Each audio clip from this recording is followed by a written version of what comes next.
Boa noite a todos, que a graça e a paz do nosso Senhor Jesus Cristo seja com cada um de vocês. Peço perdão pelo atraso, hoje tive alguns problemas técnicos, mas graças a Deus deu para resolver, né? E agora estamos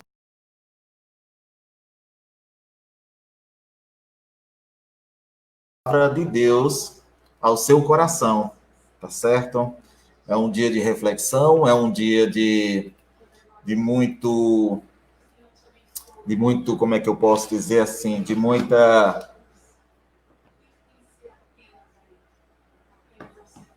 reverência ao Senhor, e eu queria desejar dar meu boa noite aqui ao Valdemir, não é isso? Valdemir, que lindo bebê aí, né? E a paz do Senhor seja contigo também, meu irmão. Né? Hoje a gente teve uns contratempos aqui, mas graças a Deus o Senhor foi benevolente, né? E veio resolver a situação, tá? Uma palavra que eu quero trazer para vocês hoje, né? Cada dia mais a gente tem passado por momentos em que muitas das vezes não conseguimos entender o porquê, porque os planos do Senhor geralmente são misteriosos e estranhos, e geralmente a gente não consegue compreender a profundidade dos seus planos. Mas entendemos que ele tem um propósito para todas as coisas, e tudo que ele faz é perfeito e agradável. Meus queridos, meu boa noite para você que nos escuta, meu boa noite para você que está chegando agora. Quero deixar aqui o meu abraço, quero deixar aqui a paz do Senhor Jesus Cristo, e queria orar com você nesse pequeno momento para a gente poder ter um momento de reflexão. Tudo que é feito tem que ser primeiro com a presença e a vontade do nosso Senhor. Por isso, vamos orar. Peço um minuto da sua atenção para que possamos orar. Senhor, nós te agradecemos, nós te damos graças por esse momento, e não é os empecilhos do diabo que vai tirar, Senhor, o desejo de falar e de expressar a tua palavra. Cada vez mais, Senhor, sentimos que o teu agir é poderoso para fazer infinitamente mais do que pedimos ou do que pensamos. Em nome de Jesus. Amém.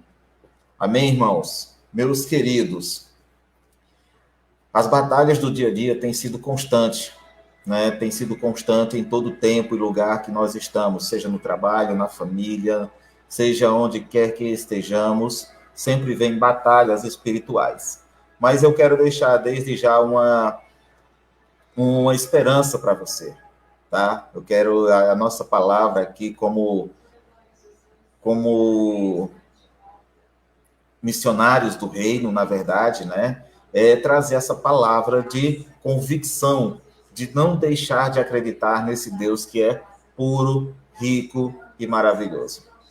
Meus queridos, a gente gostaria de trazer informações aqui, né, de que a Igreja Batista está funcionando normalmente, tá certo? Aos domingos, às 6 horas da manhã, nós temos o nosso culto presencial, numa igreja que cabe em 160 pessoas, mais ou menos, com o distanciamento que é regulamentado, tá certo? Pelo Ministério da Saúde.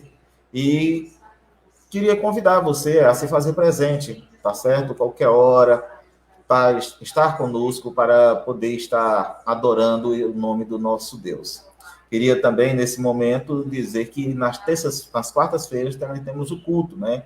Culto de oração, onde é feito ali todas as quartas-feiras para adorar o nome do Senhor. Tá certo? Não só adorar, mas também tirar um momento para oração.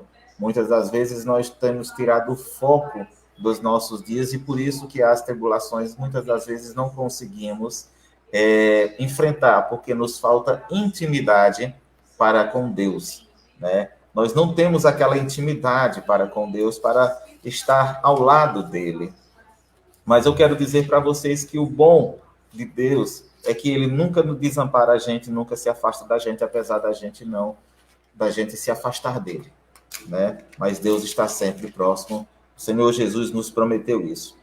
Meus queridos, eu queria trazer para vocês, na noite de hoje, uma reflexão no capítulo 24 de Mateus, que cai muito bem como uma luva para os dias que estamos vivendo, nesses últimos tempos, tá? E eu queria poder estar trabalhando o coração de vocês, gostaria de estar, que a gente pudesse estar num momento reflexivo, abrindo os olhos para o que está acontecendo diante das situações, a tanta notícias inesperadas, né? Notícias de guerra, rumores de guerra. E eu quero deixar bem claro que tudo isso faz parte de um plano. Faz parte de um plano em que Deus é quem está no controle. Se não fosse assim, a Bíblia era mentirosa, tá? E o que eu quero trazer para vocês está no capítulo 24, a partir do versículo 3, que ele vai dizer assim. O capítulo 23, ele vai mostrar sobre determinadas coisas que estavam acontecendo, né? E que Jesus estava no templo, junto com os seus discípulos, tá? Junto com os seus discípulos. E ali naquele momento ele sai e Jesus faz uma profecia, né? Na verdade, ele vem sempre com a mesma denotação, que foi um dos casos que levaram os fariseus e saduceus a se levantarem contra ele, porque naquele tempo os fariseus e saduceus estavam servindo ao povo de Roma. E como eles serviam ao povo de Roma, na verdade, sob domínio de Roma, na verdade, eles tinham medo e viviam praticamente o que praticamente o Israel hoje está vivendo. Um tempo sionista, um tempo onde a política é quem prevalece, e não a lei do Senhor, e não a palavra de Deus. Até porque muitos dos judeus ainda não se converteram, ainda estão esperando o Messias deles, né? Alguns já se converteram, muitos já se converteram, mas muitos ainda não. Mas isso nos mostra que é um povo de dura servil, é igual o nosso coração. Nosso coração é muito traiçoeiro e muitas das vezes não conseguimos dominar nosso coração nem a nossa mente. Mas os dias de hoje não são de apavoramento, não são tempos de aflição. São tempos em que a gente deve parar para analisar bem a situação e ver que Deus é o nosso soberano e que nós devemos confiar nele, independente da situação. Não importa como você esteja, o que você esteja passando ou o que você venha a passar. Tudo tem um plano para o Senhor. Tudo tem um plano B nas mãos do Senhor. Boa noite, minha irmã Chaguinha. Que a graça e a paz do Senhor Jesus seja contigo. Eu estava com saudade. Faz alguns dias que não a vejo por aqui, né? E que Deus possa estar abençoando a sua vida. Nosso irmão José Alves também. Que Deus o abençoe, seja com a tua família, está sempre aqui conosco, né? Todas as semanas. Meus queridos, queria que vocês, por acaso, dissessem como é que está o áudio, tá bom? Se o áudio tá bom, se tem alguma coisa incomodando, se não está dando para entender direito, se a imagem está ruim, tá bom? Fiquem à vontade para dizer, ok? Não se acanhem de jeito nenhum, ok? Então, meus queridos, a palavra de Deus, ela é uma palavra reta, ela é uma palavra a qual não se desvia nem para a direita nem para a esquerda, ela tem o seu objetivo. Ela tanto tem o seu objetivo que ela já começa com um objetivo. No começo, no capítulo 1, versículo 1, ele diz: no princípio criou Deus os céus e a terra. Então já tinha um propósito para o que ele estava fazendo. De modo que, se nós percebermos, tudo que Deus faz dentro da sua ideologia, dentro da sua visão, é perfeito. A Bíblia que nos é dada já tem um começo com um propósito, e já tem um final com um propósito, onde a gente já sabe mais ou menos o que vai acontecer. Agora, isso é todo mundo que sabe? É todos que vão abrir a visão para isso? Claro que não, né? E claro que não. A gente percebe muito bem que somente aqueles a quem o Senhor se apresentou, aqueles a quem o Senhor deu a visão, aqueles que foram chamados pela sua benevolência, aí a essas pessoas foi dada a graça de entender, né? Lá em Mateus ele vai dizer que os apóstolos perguntam para ele, né, o porquê que Jesus pregava em parábola, né? E pregava em parábola. E aí, Jesus foi bem claro quando ele diz que a nem todos foi dado o dom de ouvir e entender, e com isso venham a se converter e serem salvos. A nem todos. tá? Deus seria um Deus injusto? Deus seria um Deus injusto por conta disso? Claro que não, meus queridos. A resposta é bem clara. O nosso Deus é um Deus justo. O nosso Deus é um Deus que faz justiça àqueles a quem realmente merecem. Isso a gente pode ver lá em Romanos, né? Romanos capítulo 1, ele deixa muito bem claro por que foi que ele fez ou por que ele permitiu tais coisas acontecerem, ou tais pessoas vamos dizer, se perderem no seu caminho e serem, assim, precipitados ao mal, né? Quando ele fala que, prestem atenção, a ira de Deus se revela contra toda impiedade, perversão dos homens, né? Desde pela injustiça, porquanto o que de Deus se pode conhecer é manifesto entre eles, porque Deus lhe manifestou. Porque os atributos invisíveis de Deus, assim, o seu eterno poder, como também a sua própria divindade, claramente se reconheceram desde o princípio do mundo, sendo percebidos por meio das coisas que foram criadas. Tais homens, por isso, são indesculpáveis. O que Jesus quer dizer com isso? O que Paulo quer dizer com isso aos romanos? Quer dizer que as pessoas tiveram conhecimento da palavra. Aqui não são pessoas descrentes, aqui não são pessoas que não tiveram acesso à palavra. Pelo contrário, como a gente pode perceber nos dias de hoje, a gente está tendo uma multiplicação enorme do evangelho pelo mundo afora. Mas o que nós temos visto em troca? Nós temos visto em troca um povo de coração duro, um povo que não quer servir ao Senhor, um povo que acaba virando as costas para Deus. Quando você fala para eles do evangelho, eles dizem que não querem escutar, sempre inventam uma desculpa. E isso tem tornado cada vez mais notório a falta de amor para com o seu Criador. Então, essas pessoas, elas são indesculpáveis. Por quê? Porque um dia conheceram a verdade, viveram a verdade, mas simplesmente foram levados pelas, como é que eu posso dizer assim, as paixões do mundo, né? Então, veja o que diz no versículo 24 do capítulo 1 de Romano.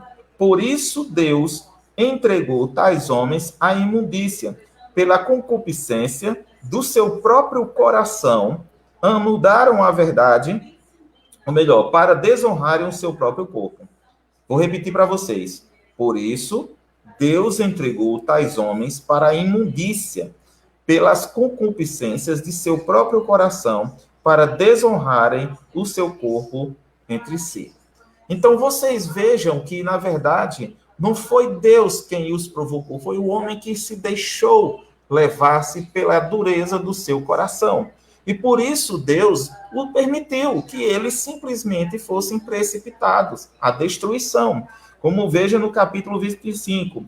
Pois eles mudaram a verdade de Deus em mentira, adorando e servindo a criatura em lugar do Criador, o qual é bendito eternamente. Amém?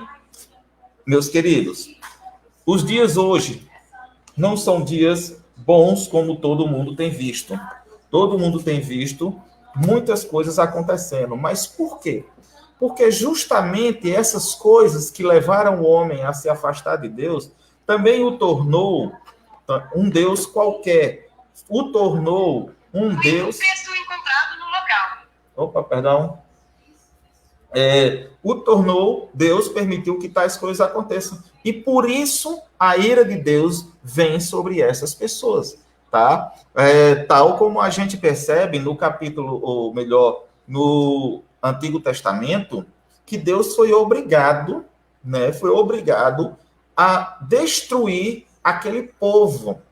Deus foi obrigado a destruir aquele povo porque a sua maldade era tamanha, não tinha lei, eles apenas o que eles tinham era a moral, né, o seu caráter. E o que muitos, na verdade, naquele tempo não tinham, assim como muitos também nos dias de hoje também não têm.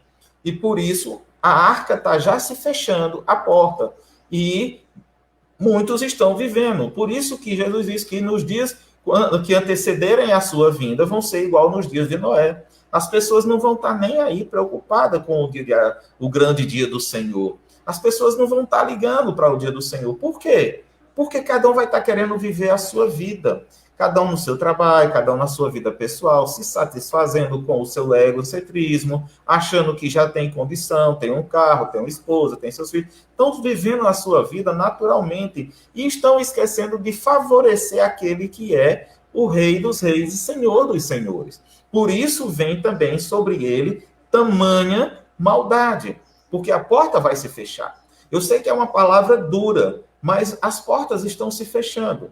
Diante dessa situação, saindo Jesus, né? Diante dessa situação, agora a gente vai entrar nas consequências do que levou Jesus, ou levou Deus, a tomar essa mesma decisão agora no final, tá? Estamos vivendo praticamente o tempo em que Mateus 24 começa a fazer alusão das coisas que irão acontecer. Os discípulos chegam para ele, né, vendo aquele templo grande, aquele templo que era magnífico, o templo de Salomão, que até tem uma réplica em São Paulo, que o Ed Macedo fez, né? Mas vejam o que ele diz, né? Tendo Jesus saído do templo, ia-se retirando quando se aproximaram dele os seus discípulos, para lhe mostrar as construções do templo. Ele, porém, lhe disse: não vedes tudo isto? Em verdade vos digo que não ficará pedra sobre pedra que não seja derribada. Realmente isso aconteceu. No ano 70, realmente o templo foi destruído. Isso era um motivo dos fariseus e também dos saduceus levarem em consideração para matarem Jesus, dizendo eles que Jesus era blasfemador e que Jesus iria derrubar o templo e iria construir em 3 dias. Mas eles não entendiam que Jesus estava falando do corpo dele. Enquanto os homens olhavam para o exterior, que era o templo de Salomão, o lugar de adoração, Jesus estava ensinando que o interior seria o templo do Senhor futuramente. Igual ele faz quando ele conversa com a mulher samaritana, né? Ele expõe bem claro que, na verdade, mulher, no futuro me adorarão, ou adorarão o Pai em espírito e em verdade. Então, vejam que o que ele está querendo dizer é que o templo iria ser destruído. Essa coisa de estarem adorando no templo, fazendo com que aquilo se transformasse num templo de negociação, como era o que estavam fazendo na época, na verdade, tudo aquilo iria se acabar, tá? Então, dentro desse contexto, os discípulos chegam para eles e perguntam: sim, mestre, mas quando será que acontecerá a tua vinda? Me diz aí como é que vai ser o sistema aí. E Jesus começa a relatar alguns fatos, né? E ele começa a dizer: vede que ninguém vos engane. Preste atenção. Ele está dizendo: prestem atenção. Cuidado para que ninguém engane você. Porque vão vir muitos homens se dizendo ser o Cristo, e vão enganar a muitos. E certamente ouvireis falar de guerra, rumores de guerras, e vede, não vos assusteis, porque é necessário assim acontecer. Ainda não é o fim, porquanto se levantará nação contra nação, reino contra reino, e haverá fome e terremotos em vários lugares. Porém, tudo isto é o princípio das dores. Gente, quando a gente vai olhar para a história, a gente vai ver que muitas guerras já tivemos durante a história. Foram um período muito... Nós tivemos um período desde o Êxodo, quando os israelitas foram expulsos do seu lugar ali de habitação, que era Israel, o templo foi destruído, eles passaram a ser vagantes no mundo, mas houve uma perseguição por conta de Nero, e eles eram mortos, na verdade, às vezes os cristãos eram colocados como o que a gente hoje tem postes com iluminação pública, era colocado os judeus. Os judeus eram queimados, né? Em praça pública, era queimado de todo jeito, eles iluminavam as ruas de Roma com os cristãos, eles colocavam os cristãos nos coliseus para os leões matarem, para os leões comerem, satisfazerem sua fome. E tudo isso contribuiu para que o evangelho, por incrível que pareça, que quanto mais... Você já prestou atenção a uma coisa? Quanto mais se tira foto, mais tem, né? Quanto mais você tira foto, mais você tem foto. Mas isso é que é o interessante da coisa, né? Isso é que é o interessante, porque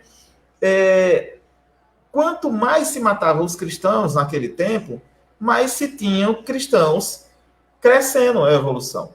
E o amor deles ia cada vez mais se multiplicando, entendeu? Eles tinham uma espécie de sintonia que eles a cada dia mais estavam se unindo. E dentro desse contexto, eles acabavam fazendo com que o evangelho de Cristo se multiplicasse, né? Se multiplicasse a tal ponto deles irem de casa em casa todos os dias e terem um partilhar de pão, amizades, né? Eles oravam juntos, eles andavam juntos, e isso era muito importante. A igreja crescia, a igreja tinha um papel fundamental naquele momento. Apesar das perseguições, eles continuavam firmes no evangelho. Vejam que, na verdade, meus queridos, eles tinham o interesse de servir ao Senhor. A visão deles era andar na presença do Senhor, tá certo? Eles tinham esse desejo. Tanto é que eles abandonavam tudo que tinha, eles vendiam tudo que tinham, porque achavam que a vinda do Senhor já seria para aqueles dias. Eles já tinham aquela visão de que naqueles dias o Senhor estaria voltando. E isso era muito interessante, porque eles faziam dali uma grande nação. De lá para cá, houve muitas guerras, houve muitas destruições, houve muitas coisas. Agora, trazendo para a nossa realidade, né, os cristãos de hoje em dia não querem mais ouvir esse tipo de palavra. Sabe por quê? As pessoas parecem que não têm uma intimidade com Deus a ponto de entender que, na verdade, a soberania de Deus está acima de qualquer coisa. E que, na verdade, independente do que você ache ruim ou não, tá? Independente do que você ache ruim ou não, um pregador venha falar, um missionário venha falar, um cristão venha falar para você, e falar de pecado, falar de mudança de vida, falar em você largar a vida que você tem, tudo isso, apesar de você achar ruim, é a verdade. Porque o mundo jaz no maligno. Quando Jesus faz sua oração sacerdotal, lá em João, capítulo 18, ele vai dizer o seguinte, ele vai dizer, Senhor, eu peço que o Senhor não os tire do mundo, mas que o Senhor os guarde do mal. Veja que ali ele está trazendo uma palavra de conforto, uma palavra de alento para todo mundo, dizendo que ele mesmo estaria cuidando de nós. As pessoas de hoje em dia não querem mais escutar o evangelho de Deus. As pessoas não querem mais ouvir a palavra do Senhor, não querem mais falar sobre pecado, não querem mais falar sobre arrependimento. E com isso, seus corações têm cada vez mais se afastado da presença de Deus. Não é à toa que quando Deus olha para o povo, né, olha para a multidão, ele diz, será que quando o Filho do Homem voltar, encontrará por acaso o amor? Porque nos dias de hoje, as pessoas não querem mais escutar uma doutrina sã. As pessoas não querem mais escutar uma doutrina que fale sobre mudança de vida. Sabe por quê? Porque ninguém quer mudar de vida. O povo leva logo em consideração, eu não vou mudar, eu nasci assim, eu morri assim. Tá certo, meu querido, você nasceu assim, você morreu assim, mas por conta às vezes, você nascer assim, você morrer assim, você vai eternamente para o fogo do inferno, pela tradição que você segue. E aqui eu não estou falando de religião, eu estou falando de Cristo. Cristo, o próprio Cristo, ele disse, eu sou o caminho, a verdade e a vida. Se ele diz, eu sou o caminho, a verdade e a vida, e que não há nenhum outro além de mim, então, meus irmãos, como é que eu vou confiar nas coisas que estão do meu lado? Só existe o alvo é Cristo, tá? A visão é essa. Mas a palavra de Deus também nos diz que nos últimos dias, a palavra, a sã doutrina, ela seria tão pesada para o coração ou para o ouvido das pessoas, que seria como um comichão, né? Era como que fosse uma perturbação no ouvido delas. Por quê? Porque eles não estão preparados para querer mudar de vida. Por quê? Porque a tecnologia hoje em dia, a vida hoje em dia, é bem mais fácil do que como era antigamente. Tá? E não é de hoje que isso acontece. Desde muitos anos atrás, muitos seguiam aí, cada um, segundo a sua vontade, né? Concordo, meu irmão? No capítulo 14, 6 também é isso mesmo. O único caminho até Deus é Cristo Jesus. Boa noite, Adriana. Seja bem-vinda. Que a paz do Senhor seja contigo, minha irmã. Então, meus queridos, o que eu quero trazer para vocês, e eu queria trazer para você, caro ouvinte, que vai estar escutando essa fala, essa reflexão, é que os últimos dias já foram preditos. A gente não tem para onde correr, senão para os braços de Jesus. Então, eu faço um convite para você, tá? Eu faço um convite para você, diante da situação em que o próprio Jesus coloca ali, em Mateus capítulo 24, que muitas coisas iriam estar acontecendo e que nós já estamos vendo, né, a terceira G aí, que é a terceira guerra, e não é baseado em cima de tiro, não é baseado em cima de exército, não é baseado em cima de guerra entre nações, aquela coisa toda, mas nós temos um mal ainda maior, uma guerra ainda pior, porque é um inimigo invisível. Tá? Você está tentando combater, mas você não consegue, porque é um inimigo invisível. Ninguém sabe de onde veio, ninguém vai confirmar de onde veio. Ah, porque o foco foi na China e tal, aquele negócio todo. Mas, meus queridos, isso é consequência do pecado do homem. Isso é consequência das atitudes que os homens tomaram. Quem criou isso foi o homem. O homem próprio está destruindo o seu planeta. Tá? Nós próprios estamos destruindo. A palavra de Deus diz que a terra clama por justiça. A terra clama o dia em que vai ser restaurada. A terra está clamando por isso. Igual o sangue de Caim clamava pela sua morte. Quando Caim, ou Abel, na verdade, quando Caim matou Abel. E Deus chega para Abel, para Caim, e diz: cadê teu irmão? O sangue dele clama da terra. Então, veja, meus irmãos, veja que há um contexto para tudo isso que estamos vivendo hoje. E nós somos, e nós temos, e como é que eu posso dizer? Nós que aceitamos a Cristo, temos que ter intimidade com Deus para que os nossos corpos sejam restaurados e possamos ter uma vida em Cristo Jesus, tá? Por consequência de tudo isso que estamos fazendo, Jesus começa a falar a partir do capítulo 15, 24, capítulo 15, ele vai dizer o seguinte: quando, pois, você ver o abominável da desolação de quem falou o profeta Daniel no lugar santo, quem lê entenda, então os que estiverem na Judéia fuja para os montes. Veja que o que ele está querendo, Jesus está querendo aqui dizer que fujam da presença do mal, né? Ele está falando aqui sobre o homem da maldade. E por se multiplicar a iniquidade, meus queridos, o coração de muitos está afastado da presença de Deus. E por se multiplicar a falta de amor, muitas pessoas estão odiando uns aos outros, traindo uns aos outros, mulheres adulterando, homens adulterando, divórcios. Já não existe mais amor pelo necessitado que mora na rua, já não existe mais amor por aquelas pessoas que fazem parte do seu círculo social. Se for preciso, você traz, se for preciso, você fala dele pelas costas. Mas, meus queridos, Jesus, quando ele veio, ele não veio para trazer uma palavra que fosse de desacordo com o coração do homem, não. Pelo contrário, ele veio trazer uma mensagem de paz, de mudança. Ele próprio diz: quais os 2 mandamentos, quando chegam para ele, que perguntam quais os mandamentos que deveriam seguir. E ele diz: qual é o primeiro mandamento? Ele diz: amar a Deus sobre todas as coisas. E o segundo? O teu próximo como a ti mesmo.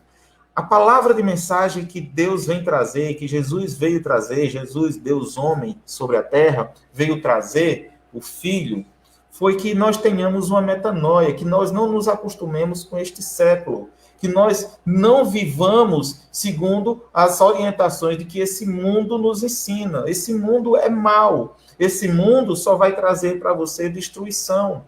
O tempo de chegar ao Senhor é agora. Não deixe para amanhã. Se você está escutando essa mensagem, não deixe para amanhã o que você pode fazer agora. Deus deixa bem claro que os últimos dias estão chegando. Rumores de guerra a gente tem visto desde praticamente quando a gente nasceu. Veio Mussolini, veio Hitler, veio tantas outras, e veio a Primeira Guerra Mundial, que matou mais de 30 milhões de soldados, de pessoas. Veio a Segunda Guerra Mundial, que matou mais de 60 milhões de pessoas. Veio ou como é que se diz, veio o holocausto dos israelitas, do povo de Israel, que matou mais de 5 milhões de pessoas aí. Então, gente, é muita coisa. É muita coisa. E o plano de Satanás é tirar a vida do povo o quanto antes não conheçam o evangelho ou não se entregue à palavra de Deus, porque sendo assim, ele toma para si aqueles a quem não tomaram a decisão por aceitar Cristo Jesus como seu Salvador. Nós temos uma missão sobre a terra. Você que um dia aceitou Jesus Cristo, você que um dia se converteu, um dia você proferiu a sua fé em Cristo Jesus, se você está afastado, se você não está, se você está vivendo nos caminhos do Senhor, nós temos uma missão. É pregar o Evangelho. É pregar o Evangelho fora e a tempo. Não existe tempo para pregar o Evangelho. Todo tempo é tempo de mostrarmos o Evangelho. A luz veio para brilhar nas trevas. E aonde tem um cristão que confessa Cristo como seu Salvador, ele é uma luz. E essa luz ela não pode ficar debaixo do balde. Ela tem que ficar em cima da parede para que todos possam ver e ele possa iluminar a casa. Por isso, meus queridos, a palavra de Deus, a gente vê que as consequências da grande tribulação que estamos passando, ou que ainda vamos passar, que é apenas o princípio das dores, a gente agora está começando, é um momento de você refletir aonde você quer passar a eternidade, aonde você quer ir, para onde você quer ir depois da morte. Ou você quer que as pessoas digam que Deus lhe deu um bom lugar? Será que existe um bom lugar longe da presença de Jesus? Será que existe um bom lugar longe da presença de Deus? O salmista Davi, ele diz que um dia nos átrios do Senhor é melhor do que 1000 anos em qualquer outro lugar. Por aí você tira. E só quem sente, e só quem tem aquela paz que só o Senhor Jesus pode dar, como ele mesmo disse, eu vos deixo a minha paz. Quando ele diz eu vos deixo a minha paz, ele está dando uma palavra de conforto ali, dizendo que a paz dele supera tudo o que está a seu redor. Então, vejam que os dias de hoje são maus e vai vir pessoas más. Ezequiel, lá no livro dele, ele começou a ver o tempo do fim como que gafanhotos, né? Gafanhotos comendo toda a seara, gafanhotos comendo toda a alimentação, gafanhotos. Vejam o que está acontecendo, quantas pessoas não estão sendo ceifadas por falta de alimentos.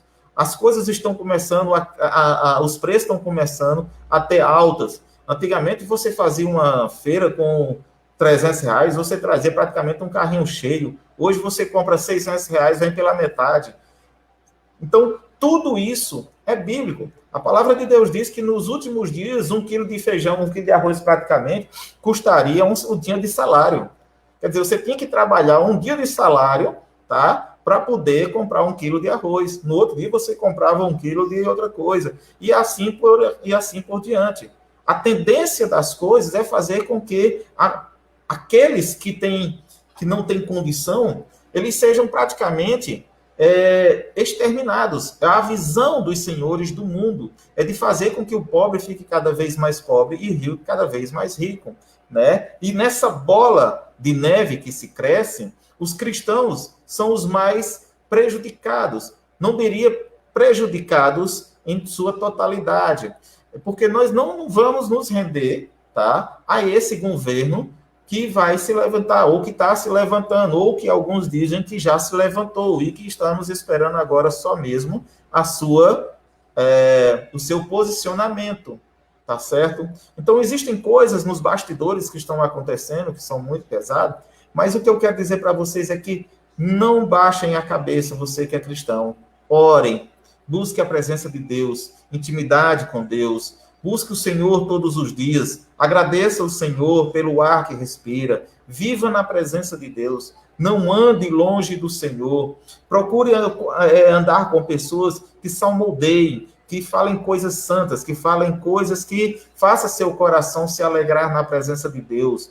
Não olhem não se entreguem às coisas desse mundo, tipo pornografia, prostituição, alcoolismo, drogas, tudo aquilo que afasta você de Deus. Porque, como diz lá em Romanos, né, quando Paulo fala em Romanos, que foi por conta dessas coisas que o homem, achando que tinha domínio sobre si, Deus os entregou à maldade, Deus os entregou ao seu próprio egocentrismo, à sua própria, né, às suas próprias paixões. Veja o que diz lá em Romanos, capítulo 1, versículo 26. Por causa disso, Deus os entregou a paixões infames, porque até as mulheres mudaram o modo natural de suas relações íntimas por outro, contrário à natureza. O que nós temos visto nos dias de hoje, meus amados, é uma contradição de gênero tão grande. Homens querendo ser mulheres, mulheres querendo ser homens, tá? E isso, na verdade, é consequência do homem querer ter domínio sobre si. Isso é ele achar que é livre para fazer do seu corpo o que ele quer. Dentro desse contexto, os malefícios vêm, tá? Vejam o que diz logo o versículo à frente. Semelhantemente, os homens também, deixando o contato natural de mulheres, se inflamaram naturalmente em sua sensualidade, cometendo torpeza, cometendo erro, cometendo aquilo que não é certo diante dos olhos do Senhor. Homem com homens, e recebendo em si mesmos a medida da punição do seu erro. Quanto de lá para cá, dos anos 80 para cá, se a gente parar um pouco para analisar, desde quando começou o liberalismo, né? Essa onda começou muitos anos atrás. A gente não tem ideia de quantos mil anos isso aí já começou, mas que só veio ter força mesmo nos anos 50 para cá, dos anos 40, meados dos anos 40, 50, veio essa onda da igualdade feminina. Não que eu não tenha, que eu não tenha nada contra isso. Não, pelo contrário, eu acho que a mulher ela deve ter seu espaço na sociedade, ela deve expor suas ideias e tudo, isso é legal, tá? Até porque diz que a mulher sábia edifica a sua casa, né? Então, se ela edifica a sua casa, ela também pode trabalhar. Não que isso venha tirar o direito dela. O grande problema, meus queridos, aqui é porque quando começou, parece que as portas se abriram e elas não souberam dominar a coisa, e começou uma verdadeira, né? Hoje em dia, o que a gente tem visto aí, eu até estava conversando com minha esposa esses dias, e a gente tem se sentido muito mal quando a gente anda no centro daquele ali, o que a gente tem visto, só a misericórdia de Deus. Pessoas que têm que poderia, assim, mulheres de um corpo bonito, mulheres bonitas, que poderia se preservar, que poderia se guardar aquilo ali para o seu marido, para o seu namorado e tudo. Hoje estamos vivendo um liberalismo total, onde, por incrível que pareça, até a nova onda agora, né, segundo a mídia, esqueça o normal, viva o novo normal. Quer dizer, já estão querendo mexer na cabeça do ser humano, onde o novo normal é certo. Sabe aquela história do poste mijar no cachorro? É tudo ao contrário? Pois é. Então, a nova mídia agora está querendo transformar o normal de antigamente no novo normal. O que é normal para ele? É tudo aquilo que é contra a vontade de Deus. É tudo aquilo que é errado para eles é certo. E isso é errado. E isso não pode acontecer. Porque a palavra de Deus ela é clara. O homem ele tem que ser um homem de caráter. Seja o vosso sim, sim, o vosso não, não. O que passar disso é do maligno. Então ele tem que ser e assumir o compromisso de homem. As mulheres de tal forma com as suas vestimentas para não causar sensualidade. E isso é pecado. O próprio Jesus diz que se tu olhares para uma mulher no coração impuro, com o coração de desejo, com aquele olhar de quem praticamente já está vendo praticamente ela nua, né? Me desculpa a expressão, mas essa é uma realidade, você já pecou no seu coração. E se você é casado, você já adulterou. Tá certo, meus queridos? E isso é uma verdade. E as verdades, às vezes, as pessoas não querem escutar. Por quê? Porque não favorece ou não alegra seu coração. O povo hoje em dia quer ir para o culto para assistir uma palavra que amacie seu coração. Nós não estamos vivendo em tempo de amaciar coração. Quem amacia coração é o frigorífico.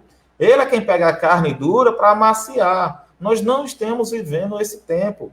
Nós não estamos vivendo um tempo em que a gente deve estar com o coração amolecido.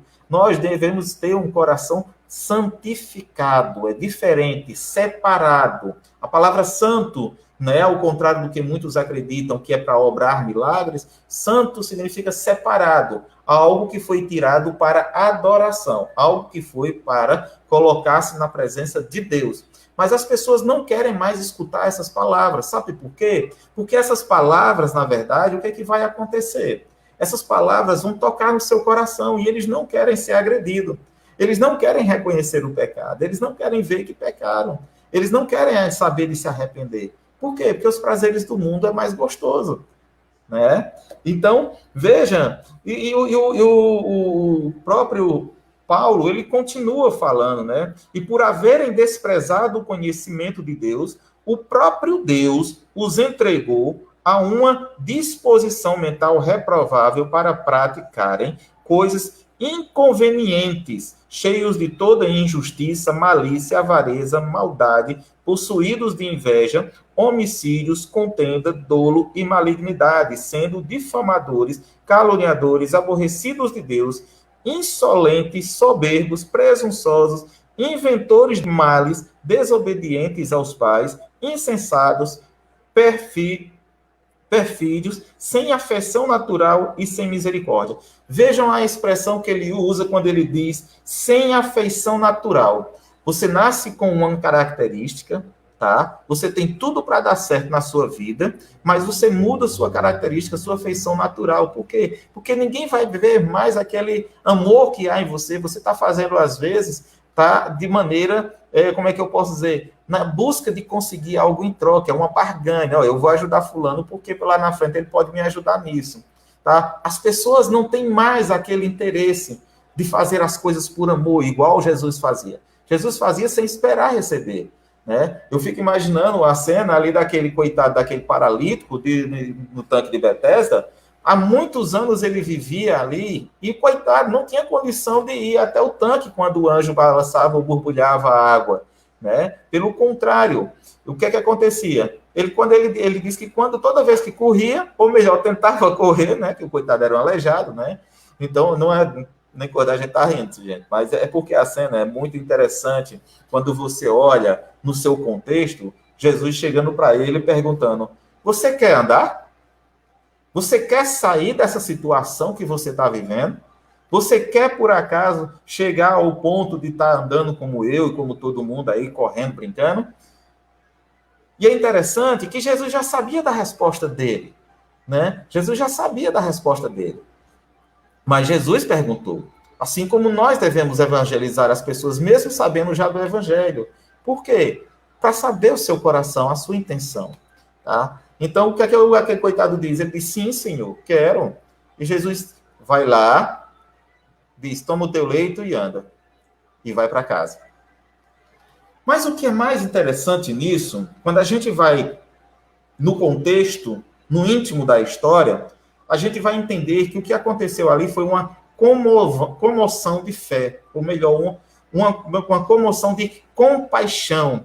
Jesus teve compaixão por aquele cidadão que vivia há tanto tempo ali, aleijado, né? Assim como tem tanta gente que vive no pecado, assassinos, prostitutas, ladrões, todo tipo de raça de pessoas que você possa imaginar. E Jesus, às vezes, vendo isso, ele se comove da situação. E ele tira daquele mundo, daquele lamaçal. Por quê? Porque a sua graça, a sua misericórdia é tremenda. E ele faz a proposta. Ele chega, ele manda um missionário na casa desse ladrão e diz, cara, tu quer ter uma vida melhor? Tu quer se converter? Tu quer andar nos caminhos do Senhor? Tu quer fazer algo diferente?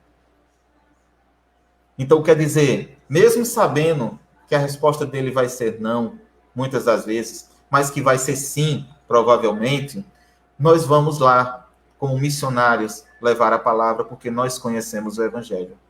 Então, é nosso dever como cristão, assim como Cristo teve compaixão por aquela alma, assim também nós devemos ter compaixão pelas vidas das pessoas. Ontem na igreja, o pastor, eu me esqueci o nome do pastor, né? Ele é surdo e ele deu uma palavra muito interessante. Ele falou sobre aquela pregação onde tinha alguém jogado no chão, tinha sido espancado, né? Estava lá praticamente quase que morrendo, e simplesmente passou um sacerdote, atravessou lá pelo outro lado para não passar nem perto. Chegou um outro, um rabino, passou lá pelo outro lado, não quis nem conversa.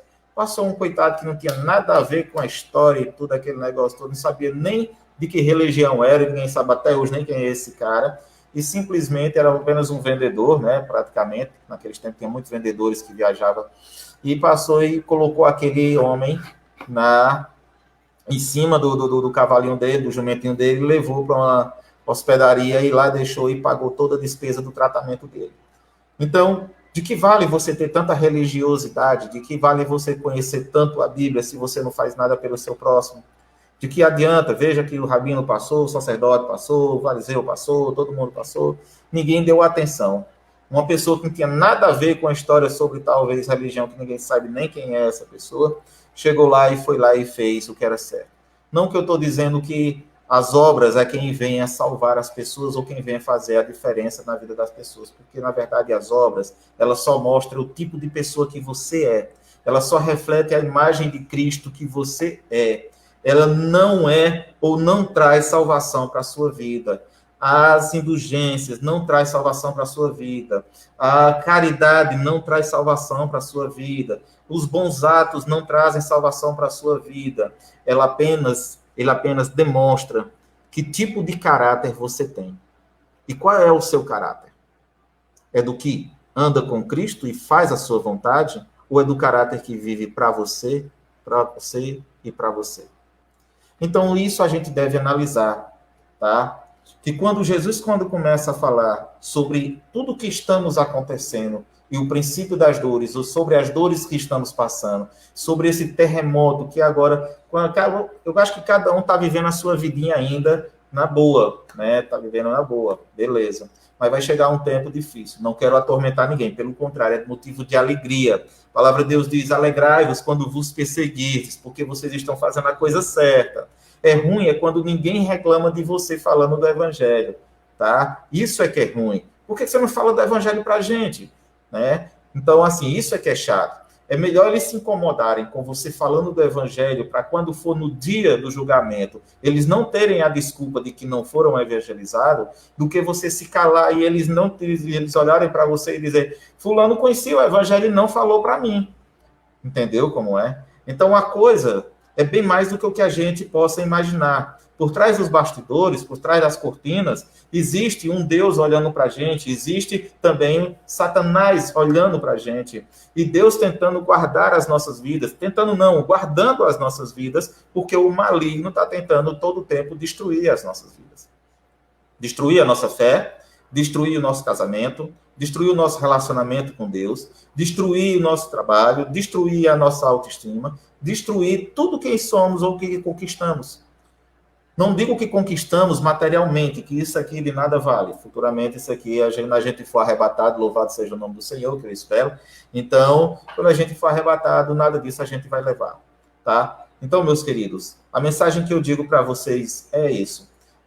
Se você está diante da presença do Senhor, e se você se considera um salvo em Cristo Jesus, se você já tomou sua decisão para andar nos caminhos do Senhor, se você vive na presença dele, cada vez mais, busque, ande na presença dele, leia sua palavra, faça igual o salmista. Bem-aventurado o homem que não se detém no caminho dos pecadores, nem se assenta na roda dos escarnecedores. Antes o seu prazer está onde? Na lei do Senhor, e nela medita de dia e de noite. Tá? Então, faça isso, meu querido. Se você tem uma Bíblia em casa, não importa qual seja, do tamanho que for, digital, baixe uma digital. Hoje todo mundo tem celular, baixe uma digital. Onde você estiver, esteja lendo a palavra do Senhor, porque ela vai ser a arma para nós enfrentarmos as artimanhas do inimigo.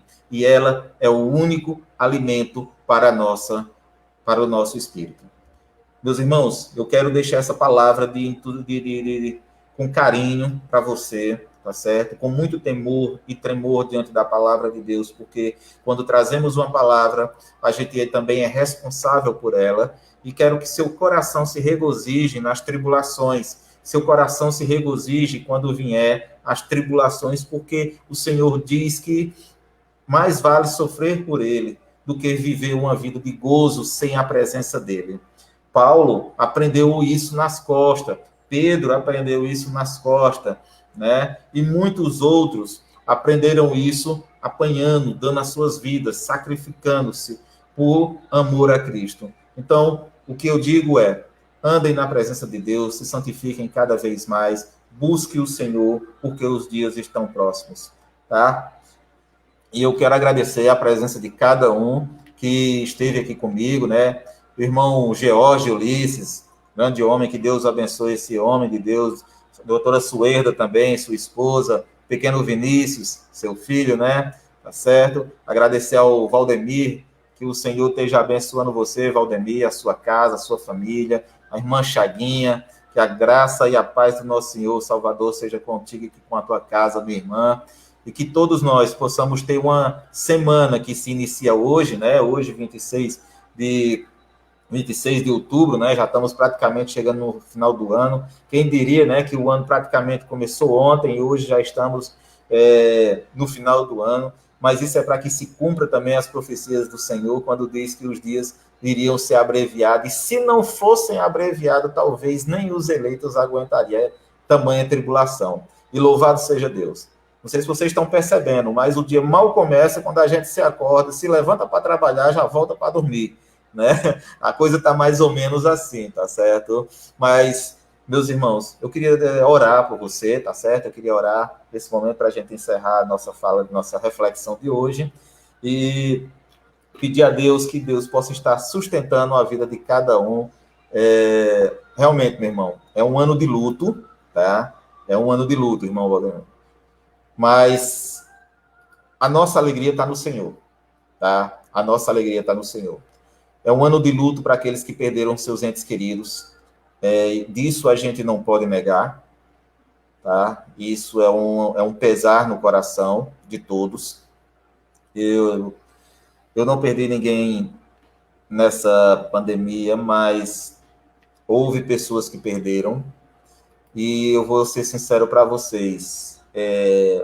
O clamor, né, graças a Deus, ao Senhor, tem feito com que muita coisa tenha sido revertida. Esperamos que o Senhor, né, nos alivie o coração para a gente poder se alegrar nele cada vez mais. Não entendemos os planos deles, os planos dele, na verdade, né? Sabemos que são planos estranhos e desconhecidos, mas que tudo tem um propósito. Assim como lá no Éden, quando a serpente deu a maçã para a mulher e quis destruir os planos de Deus, Deus já vinha com o plano B, né? Deus já vinha com o plano B e não deixou nem a poeira assentar, né? Então, é isso mesmo, irmão. A perda realmente é a dor. Mas para nós cristãos, deveria ser um motivo de alegria. Me desculpa a expressão se vou por acaso, como é que eu posso dizer assim, magoar alguém. Mas quando um cristão falece, a nossa salvação já está garantida, né? Agora, aqueles que não têm Cristo, para onde vão, né?